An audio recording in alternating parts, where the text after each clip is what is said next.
Welcome back. Today's story filled with drama and unexpected turns. Hit like, subscribe, and let's jump in. I just saw what my wife of 36 years, Sarah, did every Monday afternoon when I was at work. She said she was at her workout at the local sports club, where she went twice a week. But what I saw looked like something out of an old video of celebrities trying to make a comeback by messing around with younger men. To put it simply, I caught my wife with another man. Taking a step back, I am a high school teacher, so I have very predictable work commitments at school at set times, with each Monday afternoon staff meeting, which always went until 5:30 p.m. This meant I was always home by 6.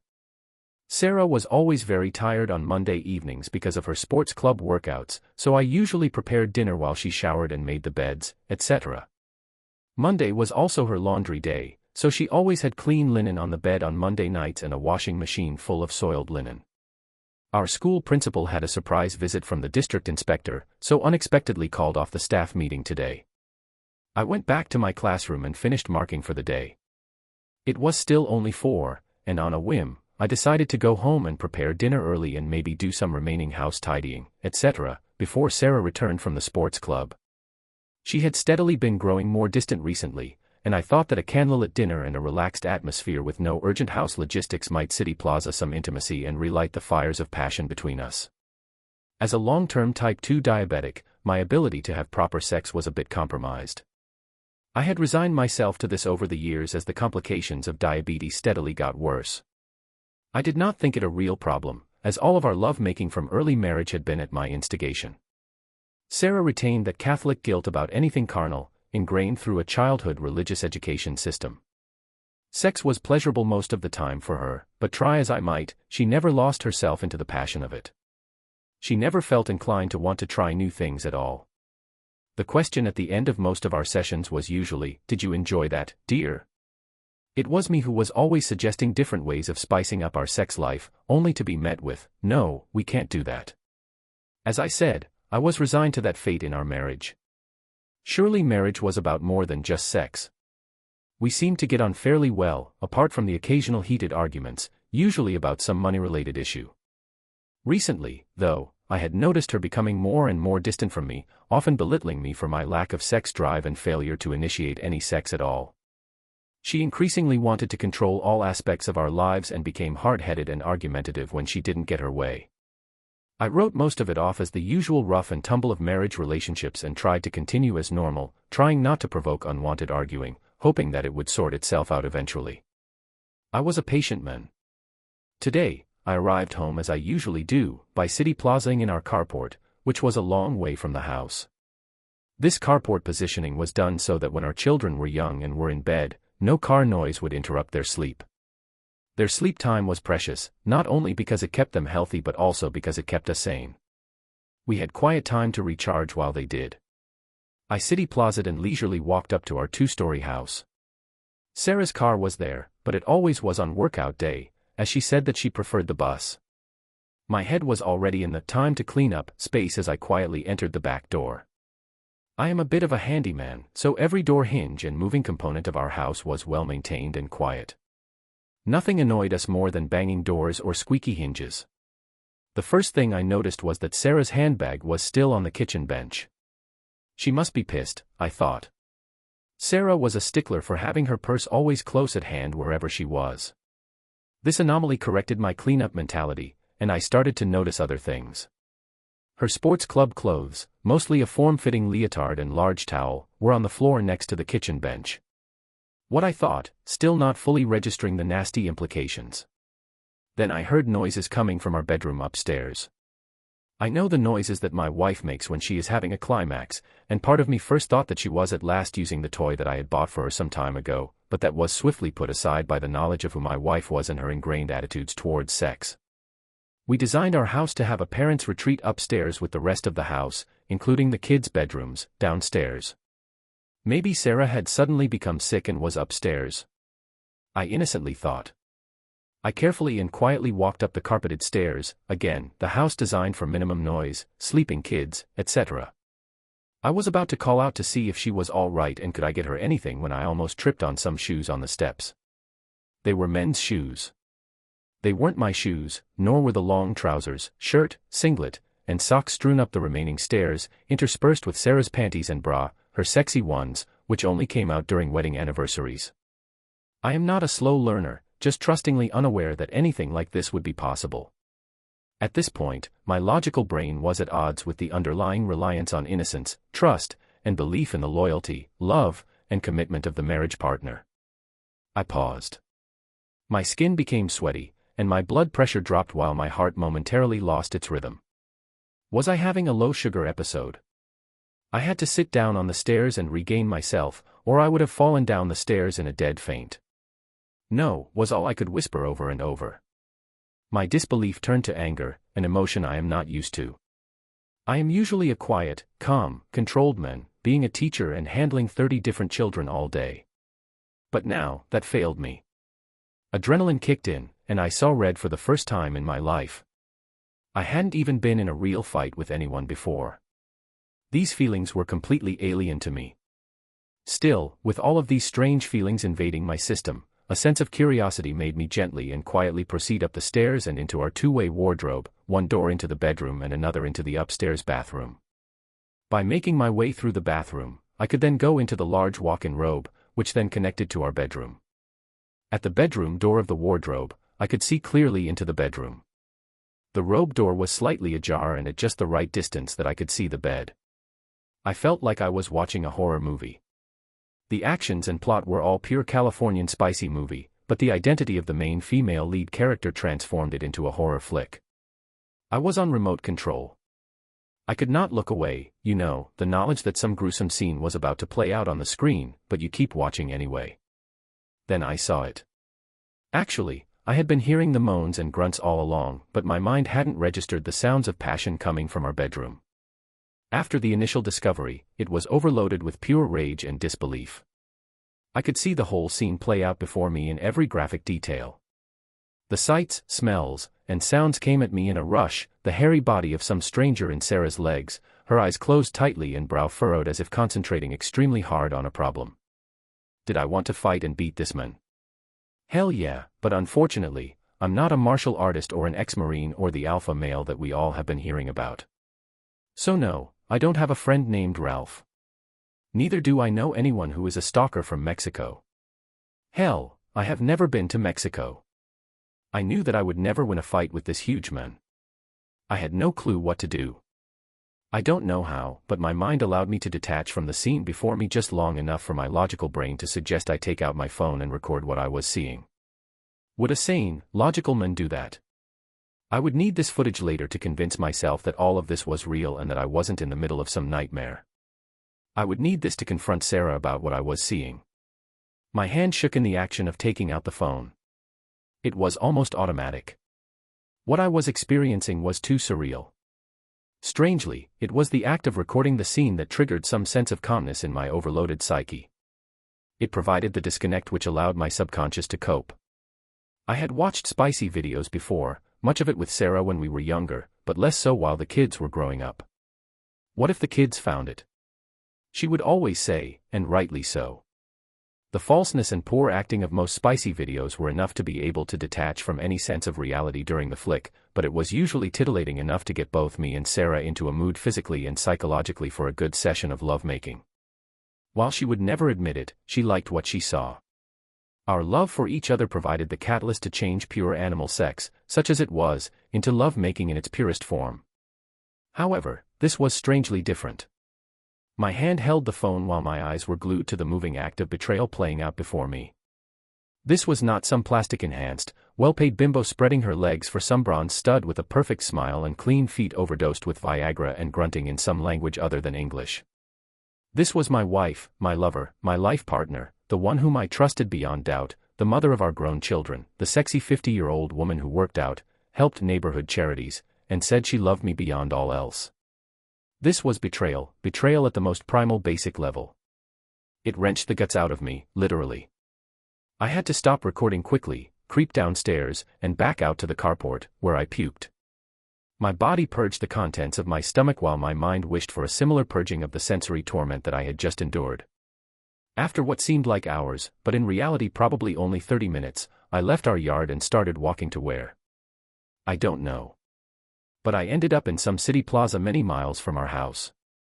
There, I washed my face, sat down, and watched the recording with the sound turned down so as not to frighten the children playing all around me, their mothers talking with each other on seats around them. Thankfully, none of them saw what I was watching, the destruction of my life, and all I had grown to find normal was there in digitized reality on my phone screen, the destruction of our marriage. It was then that I cried. Stomach purged, now it was time for my emotions to let fly and purge my psyche in a similar way. I cried until a sound interrupted me, the warning beep of impending battery failure roused me from my sobbing. The city plaza was empty as my soul. My body felt light, almost ethereal, as I floated, back home. All the weight that grounded me and my life were taken from me, leaving only a walking shell. I felt like a balloon floating along with the wind, held only by a string to stop from disappearing into the sky. It was about 5:30 p.m., my usual staff meeting day return time. I was again at home at my back door when Sarah saw me. She immediately realized there was something wrong with me, the disheveled shirt, red eyes, and pale skin were dead giveaways. "Honey, what's wrong? You look really pale. Is everything all right?" she asked, touching my shoulder in a compassionate, motherly gesture. She led me to the nearby kitchen chairs. "I'll get you a drink. You smell like you just puked. Are you okay?" Her eyes told me that she was genuinely concerned.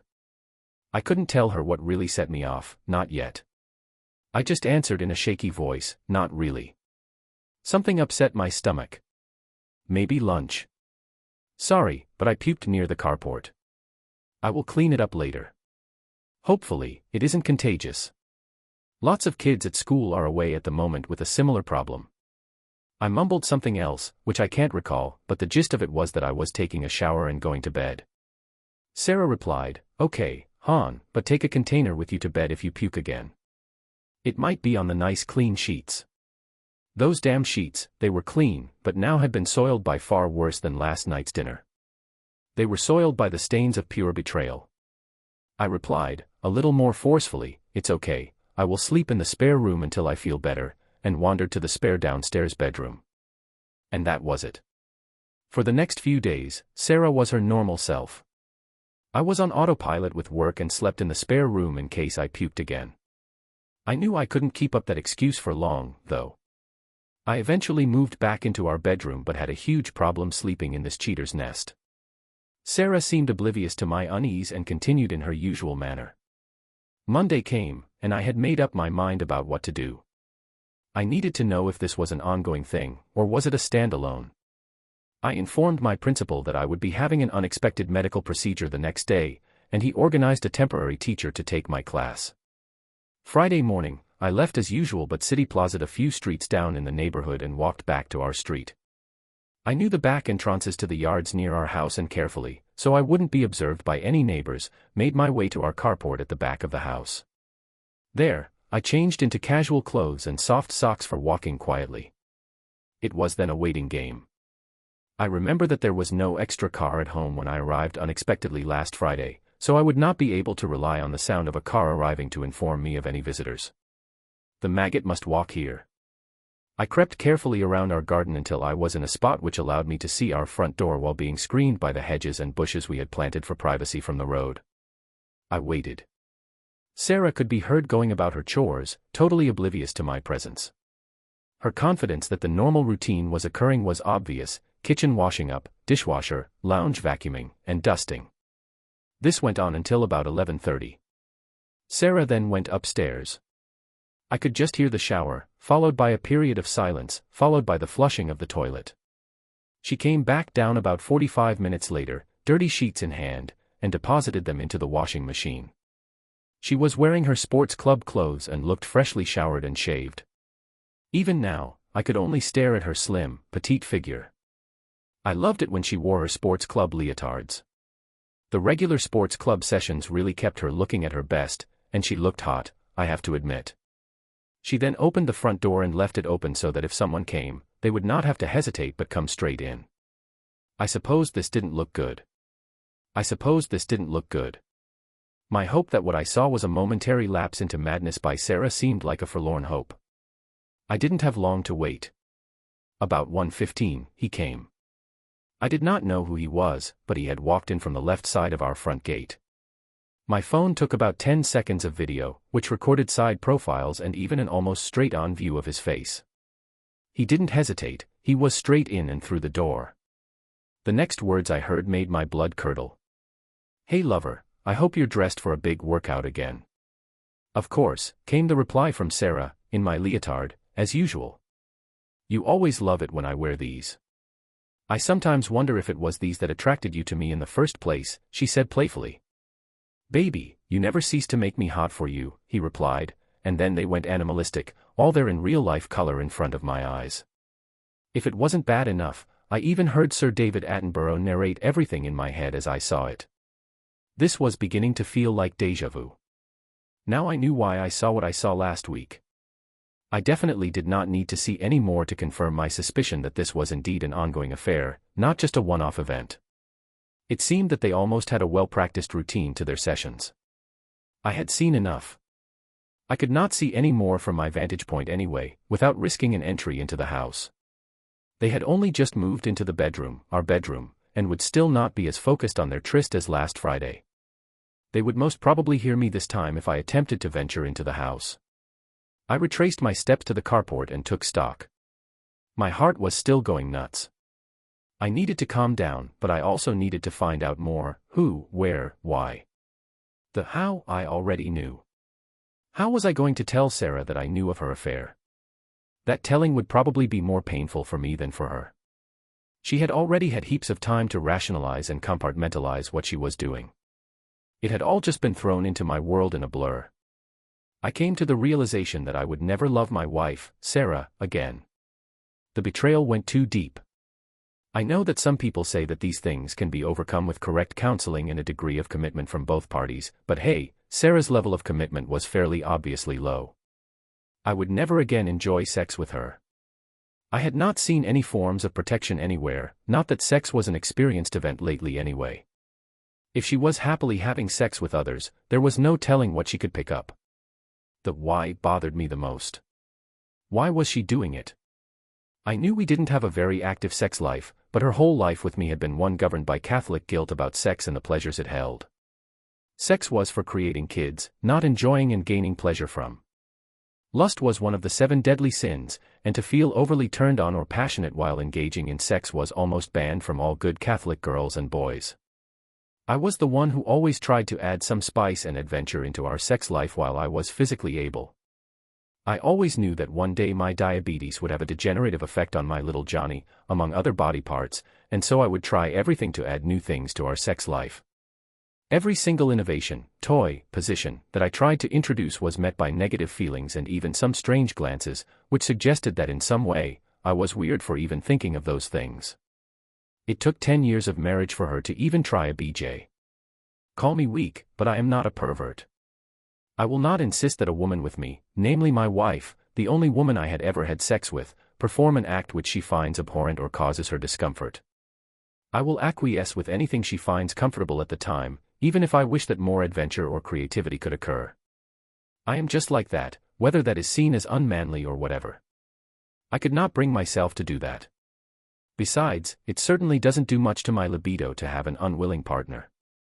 I know some lovers get off on being in control, as the plethora of such websites attests to, but that is their kink, not mine. So why now, all of a sudden, did Sarah want to explore all of those things which she steadfastly disagreed with for so many years of our marriage? And why didn't she discuss these newfound wants with me first? I realized that the betrayal was just an outward manifestation of a deeper lack of trust and willingness to share intimacy. My marriage was absolutely, completely falling apart. She betrayed our marriage right down to its foundations. Admittedly, I did feel blame for her meanderings. Maybe there was something more I could have done to enhance our sex life at first, but maybe I should have kept pestering her about her desires, especially the sexual ones, instead of allowing the status quo to become entrenched. Maybe she felt that she couldn't discuss these with me. I need to soul-search these questions more. Where had all of this started? And when? I knew that Sarah had been going to her sports club workout sessions for at least 2 years. It had been a New Year's resolution that long ago, one that I supported wholeheartedly. As a diabetic, I absolutely understood the need to maintain a healthy, balanced lifestyle, which included a necessary physical workout regularly. I knew that Sarah went to the sports club 2 bus stops from our house, one that was frequented by many of the married ladies in our neighborhood. I thought that it was a great idea, as it helped Sarah connect with other females and build a small community feel for those around us. These women became very connected with her. They even convinced her to help with the many charity drives in the neighborhood. Maybe the sports club would be where I could start. As a teacher, I had access to computers, printers, etc. I printed out profile pictures from my phone footage and decided to start with finding out the who first. Maybe that would lead to where and when this craziness started. I did not have much searching to do. The next Friday, Sarah had her normal sports club session, and I suggested that I come along too so that I could decide if I should also join. It was midterm, so I had the week off school. Sarah was not very receptive to this, making excuses like, "It's only a bunch of married ladies there, and we mostly talk all session," where the weakest of excuses sounded like, "Who's going to be home while I'm at the sports club?" I persisted though and managed to tag along on the next Friday. At first, as I walked into the sports club, it was almost like the "who ordered milk in the saloon" situation. All eyes were on me, and I also noted some sideways mutterings from many of the ladies. Sarah dismissed this with me by saying that the ladies weren't used to seeing her accompanied to her regular sports club sessions. The session progressed with the usual warm-ups and stretching. This was followed by an hour and a half of exercise station switching so that each muscle area was developed appropriately. I went along as long as I could but had to stop and take a breather about 45 minutes in. Actually, my blood sugar started to lower, and I knew that I had to stop and eat some sweet stuff fairly quickly. I did that, and Sarah understood. After taking the jelly beans and waiting in a side chair, I took more notice of Sarah and saw that she was obviously very nervous. She kept glancing at the staff area where the instructors entered the main hall from. I also began to take more notice of the sports club around me. It looked much like all sports clubs the world over, exercise stations positioned all over with wall mirrors at each station so that participants could self-monitor their stance and muscle definition at each point. I wandered around and then noticed a wall with staff information situated near the exit to the hall. I went there more as a distraction and as a way to fill in the time until Sarah finished. I glanced at the top photo, a woman of some indeterminate age with a well-shaped, extremely fit figure. I thought, as I read her description, Victoria Allen, director and owner. This was followed by her cell phone contact number and hours of availability. Under her photo were 3 others, 2 women and 1 man. It was here that I froze. I would recognize that man anywhere, especially on a nudist beach. He was Sarah's lover. This was the lowlife who was enjoying my wife, albeit with her passionate permission. Trembling, I read his description, Mr. Lucas Meyer, head of exercise regime planning and personal body training. I had the who. As I made a mental note of his phone number, I glanced in Sarah's direction and noticed that she wasn't at the last station I had just seen her at. I walked back to my side seat and slowly studied each station, looking for my wife. Eventually, I found her in a seemingly desperate conversation with a man who was partly hidden from me by some powerlifting apparatus. He looked to be at the door to the staff area and had obviously been stopped from entering by Sarah. She made a definite gesture for him to go and raced back to the station she was supposed to be at. She hadn't noticed that I had noticed her absence and discussion. I was seething again. It was an emotion that I was not used to experiencing. By the time Sarah came back to where I was sitting, she again saw that I was unwell. "Are you okay? Did your sugar take a while to recover?" she asked. "Yeah, I'm okay now. Though, are you ready to go?" She was about to answer when the sports club's PA system announced that tonight's usual final session of exercises would not happen, as Mr. Bont took ill all of a sudden and had to go home. This was met by a chorus of groans and sighs from most of the women there. It seems that his session was almost the highlight for most of these ladies. This needs investigating, I pondered as I looked at Sarah. She didn't make a sound as the announcement was made, but almost seemed relieved. "Let's go," she hurriedly said as she collected her towel and handbag from the seating area where everyone stored their belongings during the workout. We were just exiting when one of the ladies, whom I didn't at first recognize, came over to talk to Sarah. "Such a shame that Phil couldn't finish off as usual tonight," she commented. "True," replied Sarah, and made a beeline for the car in such a way that it was very clear to the lady that Sarah didn't want to talk about that right then. Okay, see you, squeaked Sarah dismissively. She was in the car more quickly than I had ever seen her do that. Ever. The ride home was a quiet affair. Sarah just relaxed, or seemingly so. She had her head back, eyes closed, and was forcing herself to breathe slowly. I did notice these things. Maybe I could find out more from her now that she was obviously very relieved about something. So that was an interesting session, dear, I commented. The station seemed to be really well set up. No wonder you're looking so trim and fit. Thanks, honey, she replied. You're right. They certainly have a substantial program set up there. I love going there. The ladies are nice there too. Shame about Mr. Bont though. I pressed. You mean Bont, she replied a little too quickly. Phil. I mean Lucas Meyer. He usually finishes every session with an exercise regime which really puts everyone through their paces and leaves them knowing they have really pushed their bodies to the limit. Yeah, it was a shame that he didn't show up tonight. Oh no, I thought, she is really into the lie. 100%. I know the limits that he's pushing your body to very well, but I actually said, maybe next Friday he will be feeling better again. I thought about the upcoming sex session between my wife and Mr. Bont. Friday, it was time to get serious. At school the next week, I was on pickup duty for the non-school readers. That is when teachers supervise an area for parents to pick up their school children by car.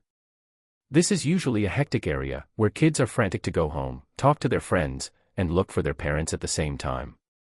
It is also a rush time for parents trying to remain patient while being in an endless queue, which stops and starts, hoping that their child is ready when they get to the end of the line. Imagine my surprise when, towards the end of the time, a car rolls up and the driver is the lady who tried to speak to Sarah at last night's sports club workout. Hi, she said. Sorry, but I am new to this whole pickup thing and forgot about the time entirely. Is my son, Jacob, here? As teachers, we get that all the time, especially when someone is new to the school, so I promised that I would go and look for him while my fellow teacher supervised the few remaining kids. I found Jacob waiting near his classroom, talking with another staff member's child. Hi, Jacob, I said. Your mom is here to pick you up. Better come down to the pickup with me. He looked slightly confused by this. He was in the last year of primary school and didn't seem the type to be scatterbrained about pickups, etc. That's strange, he quipped. Mom is usually busy with her sports club instructor on Fridays. She's often late to pick me up at my last school. She sometimes didn't come until about 5:30. The words, sports club instructor, immediately got my hackles up. I pressed further, trying to remain calm and just be conversational with him. Good to see that Mom is looking after herself. Exercise is a very important part of a healthy lifestyle. Who's the instructor, by the way? I hoped that the answer would not be what I was expecting. Oh, his name is Bont or something like that, answered Jacob. He also works at a local sports club and often takes people for private lessons at their homes. That's what I would like to be when I become an adult. Mom really enjoys being with him for her exercises on Friday nights. She's really relaxed and seems to be glowing by the time we get home. It's great. It's always takeout night because Mom rarely has time to cook a meal on Fridays. No way, I thought. This Bont character is doing this to more people than just my wife. I escorted Jacob back to his car, where his mom proclaimed loudly how grateful she was for our concern. No problem, I said. Just part of the service. By the way, I haven't met you before. My name is David, but all the kids call me Mr. J for short. Pleased to meet you. I shook her hand, and she replied, Hi, Mrs. Evans, I mean Miss Parker. She seemed slightly nervous now. I remember seeing you at the sports club last Friday. I came with my wife Sarah. Sorry, but she seemed a bit rushed when leaving. Mr. Bont's absence seems to have messed everyone up that night. At this point, her whole demeanor changed drastically. While before she was just an apologetic late parent picking up her child from school, she now instantly became pale and guarded. She was almost shaking. Yes, okay, I'll see you again, Mr. J, she said, shaking her head slightly, almost nervously. Bye, she added quickly, before driving off. Wow, I thought. What gives here? Is our a-hole Phil doing someone else's well? I do admire the stamina of the man, but that doesn't detract from the pure, unadulterated fact that he was an absolute jerk. Now, I'm not a prude who judges everyone on the basis of their sexual behavior, far from it. What happens between two or more consenting adults is entirely up to them. However, when one of the adults is supposedly married, there is a line that should not be crossed. If a married person feels the need to have sex with someone other than their spouse, they should be discussing either separation or an open marriage with that spouse. To not do that is low, the lowest of the low. For a single person to willingly and knowingly engage with a married person, well, that is just not right in my book. It was time to plan my future, something I thought I had done in consultation with my then sweetheart, Sarah. This future looked bleak. It only featured me, by myself, without Sarah, definitely, but maybe also without anyone. My anger allowed me to travel down a road I never thought I would explore, the path of revenge. I started to take stock of all the important little details which get hidden in the everyday life of a couple. Who pays the bills? What insurance company are we with? When do we pay our utility bills? Which account does this or that bill get paid from? And when? Etc., etc., etc. My database of all this information started to grow. I found that we had only a small amount left to pay off our mortgage, and that my pension account had built up to a staggering $950,000, thank God for our teachers' union, which insisted that compulsory supercontributions should be part of a teacher's basic conditions of employment. I figured, after reading the topic as much as I could on the internet without Sarah knowing, that there was no way I could escape the fact that all of our assets would have to be split evenly. Our children were no longer dependent on us. We did have quite a bit saved in a cash account, ready for a planned overseas trip, about $35,000. That trip would not be happening now. I decided my first act would be to deplete that account as fast as possible before Sarah got wind of the fact that I had discovered her betrayal. I surreptitiously made many of the appliances in our house suddenly not work, a disconnected wire here, etc. While she was not at home, I would always say that Mr. So-and-so came to fix the appliance, and that he charged such and such, and that he did it for cash for a little less. This cash I would secretly stash away, then fix the appliance using this method. I had managed to secretly stash about $22,000 away. I had also bought tools, etc., always with cash, showed them to Sarah, and then returned the tools the next day for a cash refund. Nasty and deceitful, I know, but the values of honesty and trustworthiness had already disappeared from our relationship because of Sarah's actions. The whole scenario was turning me into something I never thought I could be, a liar. Sarah's Friday afternoon workouts with Bont continued. I no longer even tried to maintain a sexual relationship with Sarah, we just lived together as two housemates would. My personal items slowly started to disappear into boxes and into the carport. Sarah never really went into the carport, so the rearrangement wasn't noticed. Her car was usually just city plazaed in front of it. She was content to leave the carport as my turf. Once, she questioned the fact that some of my personal stuff wasn't on the shelves anymore. I just put it off, saying that I broke it by mistake or that I didn't really want it anymore.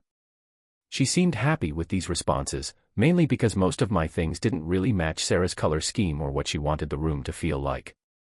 When most of my stuff was moved away, it really didn't make much difference in the house. It made me realize how much I had relented to allow Sarah to dominate much of our existence. I withdrew all of the pension funds that I could and bought a small house, a very small house on the outskirts of the town. It only had 2 bedrooms and a small yard, but it had a carport and was near enough to the school where I worked. The good part was that the balance of the mortgage was such that I could easily manage the repayments, even on half of my salary. This was not a mansion, but it's amazing what a bargain is to be had if only we didn't all want to be in glitzy, popular suburbs. My separation was in motion. I gradually brought my personal items into the new house. Furniture wasn't an issue, as I could easily pick up second-hand or pre-loved items at charity shops. That's what my life felt like, pre-loved, loved once but now forgotten and reliant on charity to have any value. It was time for the players to get their just rewards. I edited the footage which I had of Sarah and Philip, minus the sound. What they were saying to each other was just too painful. At one point, I heard that jerk Philip refer to me as that sucker. Sarah didn't disagree, but to her credit, she did flinch slightly. She knew that what she was doing was wrong, and her guilt manifested itself often in subtle ways. After each Friday session with her lover, She tried to instigate some form of sexual liaison with me, but I just couldn't comply. My heart and libido were as cold as ice. I don't think she remembered how to start getting me in the mood anymore, so she soon gave up. Sex was usually at my instigation and hardly ever because of any advances from her. In her mind, it was obviously okay for her to respond to a horny husband but not okay to actually admit to being horny herself and to project this need to her husband. Okay, so maybe some of the fault was mine also. Still, I didn't go elsewhere to get my rocks off. The complete change I had seen in Sarah often left me speechless. I would often find myself just shaking my head and staring at nothing in particular. I could have taken that ride of sexual freedom and experimentation along with her, instead of being left outside by her betrayal and subterfuge. It was about this time that I again had contact with Emma Scott. This time, she was the one who initiated contact. I will always remember it. Again, it was at pickup after school. She was the last parent to come, so I was on my own with Jacob, her son, waiting for her to arrive. When she did, she looked around and I could also see that she was very nervous and looked like she had been crying. Recently, teachers notice these things, as it often points to what is happening in students' lives and gives us a clue about how to help those kids learn better. "Mr. J, can I see you for a minute?" she asked nervously. "Sure. No one is coming, so just stay City Plaza there and come over to my office," I replied. I always referred to the benches around the school as my office. She City Plaza'd, and Jacob played with his soccer ball while we sat together on the bench near the pickup area. "I don't know how to start what I want to tell you," she began. I stared at her directly, eyeball to eyeball. "I know that Sarah, my wife, loves going there and that it's really helped her keep fit and active," I cautiously replied. "There are things you need to know about what goes on there," she continued, wiping away a tear. I could tell that she was tearing up and finding it very difficult to speak. "Does it have something to do with Lucas Meyer?" I asked, attempting to get her to the point as quickly as possible. "You have no idea how much it has to do with that pig," she stated vehemently. "I think I may know, but tell me what you wanted to tell me," I encouraged. "Well," she continued more confidently, "he is a player. His only reason for being there is to sleep with as many of the regular women there as possible." "How do you know this?" I inquired. "Because I was one of them," she blurted out tearfully. "The only reason I'm telling you this is because I've come to realize who, and more importantly what, he is. Up until a week ago, we had a regular sexual relationship. He would come to my place each Friday at about 1:15, and we would go at it like rabbits on Viagra. Don't get me wrong. He was a master. He knew exactly how to get all of my bells ringing," she said, staring out at the sky wistfully as if reliving one of those past sessions. I also stared out, but for a different reason. I was remembering his sessions, not wistfully. "Sorry," she continued. "I really liked what he was doing to me while it lasted. It was only when he had someone else for that time slot that he dropped me like a sack of potatoes. No reason, just sorry, no more. I actually thought that we might have a future. I am divorced and have missed the regular loving of a marriage relationship and was really looking forward to living that again, but this time with him. How wrong I was. I was flabbergasted. How the hell did this woman feel it was okay to share all of this with me? She must be really pissed off." "Marriage relationships aren't always what we think," I replied, a little too quickly. She looked into my face and saw the hurt and agony there. "You already know, don't you?" she asked slowly, shaking her head in disbelief. "You already know that he's been having it off with Sarah, your wife?" "Yes, I knew, Mary." "Thank you for sharing this," I said, failing miserably at keeping the venom out of my voice. "But I already have a swing in motion about the whole situation. I really believe in karma, and I think that it might manifest itself soon. That creep has to pay." Mary almost yelled. "He has no care about who or how he hurts, just to satisfy some sexual prowess, something he can brag about to all of his mates at the pub. If you want me to help you get back at him, let me know. That a-hole has to pay and pay dearly." She repeated it for emphasis. She called her son over and left. I sat there for quite a while, thinking. I was almost relieved that Mary had shared that with me. For a while there, my plan for revenge just seemed like sour grapes on my part for not being able to maintain my marriage. This needed more thought. I wondered how many more women he was involving from the sports club. It was time to get some facts together. I couldn't help but admire the man's stamina, but I guess even the devil never gets tired. I learned that he worked there every day except Monday, which is when the sports club was closed. I remembered the phone number listed on the wall at the sports club, and using the telecom's white pages, I backtracked the number to an address not more than 3 blocks away from our own address. No wonder he could walk to our place to screw the hell out of my wife, soon-to-be ex-wife. I informed Sarah that I would be going for a walk each day at about 5 p.m. I told her that it was my diabetes specialist who insisted that I do it. Luckily, Sarah didn't want to tag along, and she knew that it would not interfere with her trips, so it all went smoothly. In the first evening walk, I made straight for Bont's address and saw that he lived in a ground-floor townhouse in a block of several of these townhouses. His car wasn't there, so I waited nearby to see when he arrived. He was always away from our house well before 6, so I guessed it would be routine for him to arrive about that time. Bang on, he walked into his townhouse just before 6. This happened each day that I could walk, except for my staff meeting day, which was when I couldn't walk. I figured that he did this each day that the sports club was open. Did he have a woman to screw each of these days? I was again amazed at his staying power.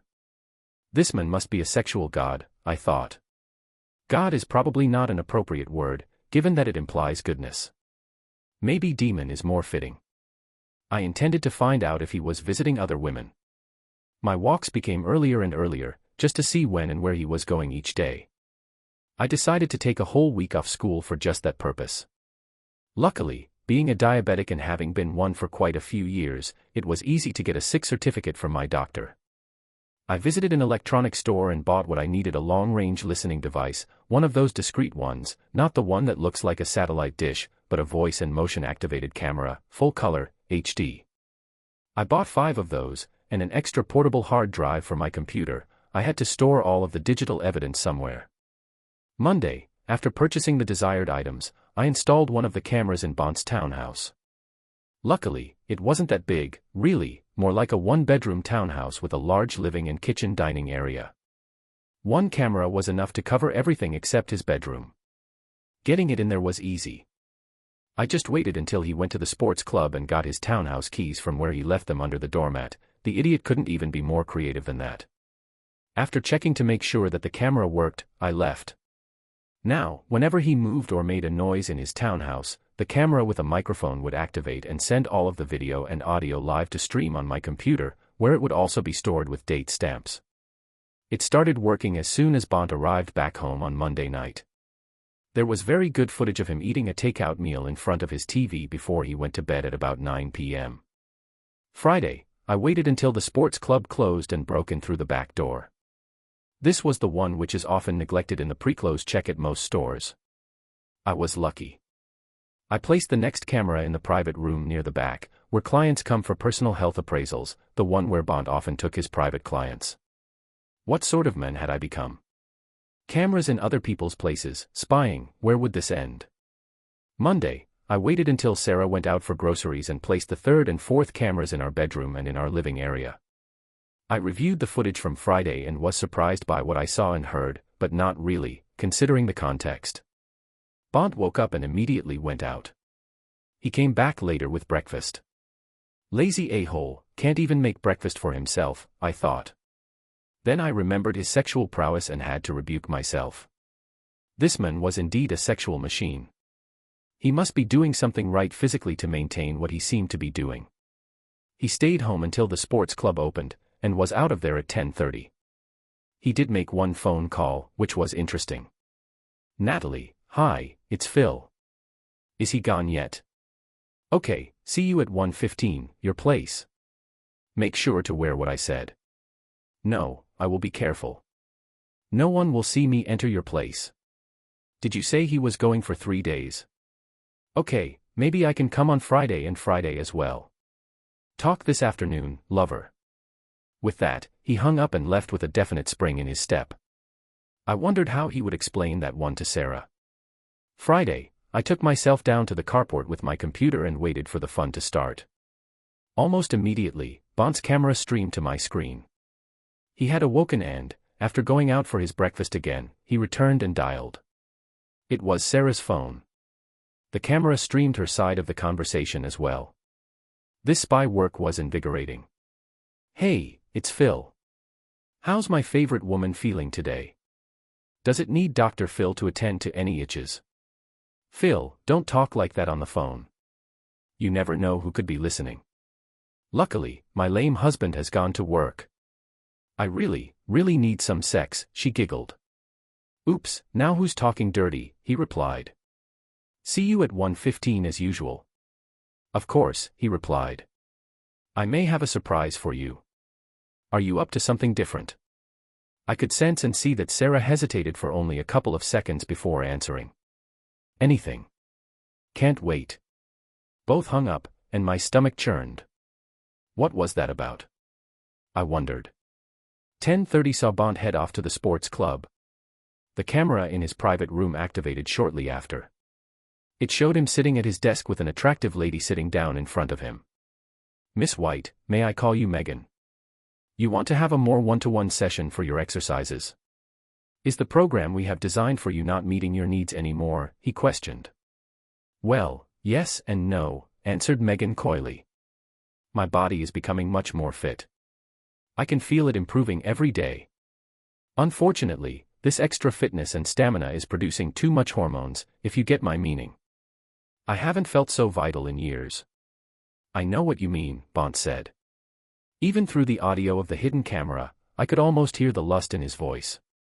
"Let me see what I can do," he continued. "Please stand here." Megan stood and caught her breath with a short loud intake as he placed his hands firmly on her. "Turn around," he commanded. She did, and her eyes were hooded in anticipation of what he might do next. "Good progress," he said. She expected that this would happen, but the reality of it far exceeded the anticipation she had felt. The other ladies in the sports club had hinted that he was a player and would eagerly satisfy the needs they may have for extra tuition. Abruptly, he stopped and went back down to sit directly opposite her. She was breathing with noticeable, loud breaths as he informed her, "We may have to schedule an after-sports club personal session. Unfortunately, I cannot do them here at the sports club. Do you live nearby? I could come over as long as there is no problem with anyone else at home." She nodded. "That would be fine. My husband, Mr. Clark, is away on a business trip, and will be quite alone for the time. Mr. Clark won't be a problem. He's often away, but it might be better if we kept these extra tuition times quiet for now." "Of course," he replied. "How does 1:15 this Friday sound?" "Fantastic," she returned. She couldn't hide her excitement as she left to do her normal classes. Mary, the parent from school, seemed eager to help in any way, so I asked her to get a list of women that Creepbont was screwing or had screwed in the past. She did this with gusto, and within a week, she had names and addresses. The list was of 30 women, all members or past members of the sports club. Sarah's name was also on the list, a fact which filled me with shame and anger. By now, I had almost completely extricated myself from our house. I won't call it a home because it had lost all of that emotional value. It was now merely a house. Sarah did comment once about how it seemed strangely more empty lately. I just replied that I was making a determined effort to declutter my stuff. She accepted that as it did not impact her stuff. It even gave her more room to spread out her things. The carport items were now also moved to my new house. All it would take for me to move out completely was a 20-minute gathering of the remaining stuff and a drive out in my car. I had seen a divorce lawyer, and the papers were all prepared to serve at a moment's notice. The financials were set. Our holiday fund was completely drained into my own account. I kept all of the receipts for the fake purchases in a folder, ready to supply if needed. My pension fund beneficiaries were changed to our children, and any available withdrawal amount was withdrawn. I had my own accounts, my own credit cards, and my own insurance policies. I had changed Sarah's car and registration and insurance all over to her name only. She would be entirely responsible for that from now on. The house, I had no control over, so I had to be at the mercy of the courts there. I bought a new mobile phone in my name only and made sure that it had an unlisted number. The original phone I cancelled. I prepared a bundle of goodies for each husband of the women listed by Mary. Each bundle included details of when and where that jerk had screwed their partners.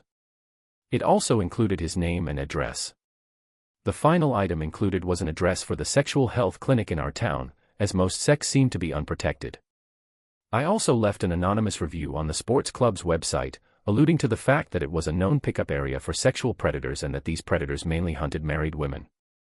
I also sent a detailed letter to the owner of the sports club, stating that now would be a good time to have a serious talk with her head instructor. I left the divorce papers, some printed photos from the video surveillance of the jerk and Sarah, along with DVDs of the tryst, on our kitchen table. My wedding ring was sawed in half and covered in excrement beside this bundle. The note I left under it read, "Sarah, I left you this broken ring, covered with the same excrement you put on our marriage. Don't contact me unless it is through the lawyer mentioned in the divorce papers. I have asked the school to ban you from entering the school grounds, so please don't try to contact me there. Police arrests happen quickly to anyone causing trouble on school grounds. I have informed our children of what I am doing, just so there is no confusion about the reason, and so that no lies can be told about who instigated this breakup. I have sent copies of the DVDs to them. Please choke on your spit and die." I drove to my new house and waited for the storm to hit. And it did, with a passion. Somehow, the local papers got hold of the scandal at the local sports club. The owner had no choice but to shut up shop and leave the town. A certain ex-sports club instructor was found beaten within an inch of his life in a back alley downtown. It was believed that he was set upon by an unknown group of assailants, all male. There was a sudden influx of divorce petitions to the local court, and many houses were put up for sale. Sarah came home that fateful day, saw my parting gifts, and promptly fainted. A neighbor heard the scream and saw her fall to the ground. It didn't take our old neighbor, a stout old woman of 70, to notice the bundle. She quickly realized why Sarah had fainted. She always was a switched-on lady. "What kind of woman are you?" she shouted as she spat a huge glob of spit on Sarah's face. She did, however, phone emergency services before she left the house with the door open. Sarah did try to contact me but had no luck on any of the phones we had. She even tried to come to the school and was subsequently arrested. One night in the watch house and a stern warning from a magistrate slowed down her efforts hugely. Our children let her know, in no uncertain terms, what they thought of someone who would cheat so blatantly on her husband. They were both married also, and thankfully had inherited more ethical views on fidelity from me, obviously not from Sarah. The divorce went through, and in its normal process, the remaining financials were sorted out. Sarah had to sell the house, and the proceeds allowed her to buy another smaller house in the suburbs, where she lives now, alone. The shame of being outed as one of the now infamous sports club predators never left her. Her face was known, and whenever she went uptown, there were many sideways glances and sly snickers. Some even spat in her direction. The resulting depression caused by this rejection and shame eventually led to her being cared for in a mental hospital. Me. I continued teaching, living in my new home, but not a day went by when I didn't feel the loneliness and emptiness of that place. My heart yearned for the love and warmth of our home with my wife and children as it was so long ago. I had gotten my revenge, but I didn't win. There are no winners when all that is left is loneliness and sadness at the betrayal of a cheating spouse. As the story concludes, it becomes clear how betrayal and revenge can irrevocably change lives. How would you handle a situation like this? Share your thoughts in the comments below, and don't forget to like, share, and subscribe for more compelling stories.